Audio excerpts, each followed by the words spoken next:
hopefully. Yeah, but I just wanted to hear a bit about your thoughts on Pakistan cricket. It was actually quite hilarious reading that article after the 2019 World Cup. You were saying that you can try, but you can never out Pakistan. And then also Pakistan is a real winner of all the World Cups. What are your memories of like Pakistan cricket, and what really makes you love the game that you mentioned that is pretty evident in your writing? Well, apparently recently I hate Fawad Ahmed is the last Pakistani fan theory, which is absolutely wrong and bonkers. But anyway, I Mushtaq Ahmed, I suppose, is the most simple thing. But I think Mushtaq Ahmed and then Wazam Akram and Inzamam al Haq all sort of came, into my life at a similar time, playing in Australia at a similar time. And they didn't play cricket like Australian cricketers play cricket. And it probably opened up Pakistan cricket probably opened up my eyes to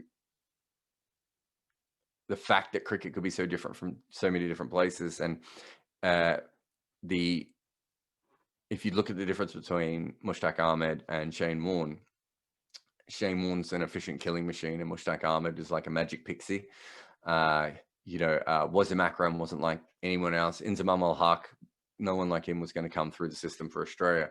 So I think that Pakistan really opened up my eyes to cricket, and probably is the reason that I ended up becoming a global cricket writer rather than an Australian cricket writer. It all comes back to Pakistan. So I just love watching them, and I've always loved watching them. I also love, they have the most interesting fan base, I think, in cricket. I think that's, I always say that everyone thinks India has the most full-on fan base, but that's only because there's more Indians than any other country. But I think Pakistan has the most ridiculous fan base.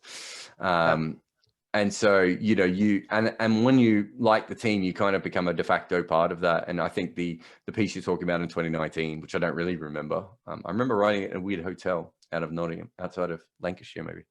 Can't remember where I was. Yeah. But I just remember thinking that that if you're a Pakistani fan, you've been on such a Pakistani journey in that World Cup. Yeah. And that seems to happen more. Pakistan seem to have those kinds of journeys more than anyone else. I mean, the Champions League, Champions Trophy is still one of the most odd things ever. I've never seen a team as bad as they were in that game against India go on to win a tournament in anything. And so, I think, I've been following them since I was a kid. I've always loved Pakistani cricket, the way they've gone about it. And then probably the first fan base that kind of really got behind my writing was Pakistani fans as well, partly because I like them and I write about them a lot. I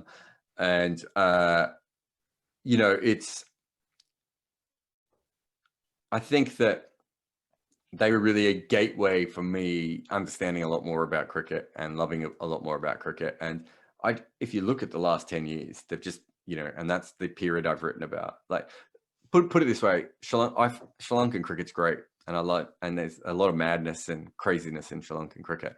But the last 10 or 15 years of what has happened to Pakistan is like nothing like what has ever happened to any other country, really. And that happens to be the same period of which I've been a professional cricket writer. So it kind of makes sense that I would have written so many big pieces on Pakistan, because they've been, such a strong team when it comes to the narrative.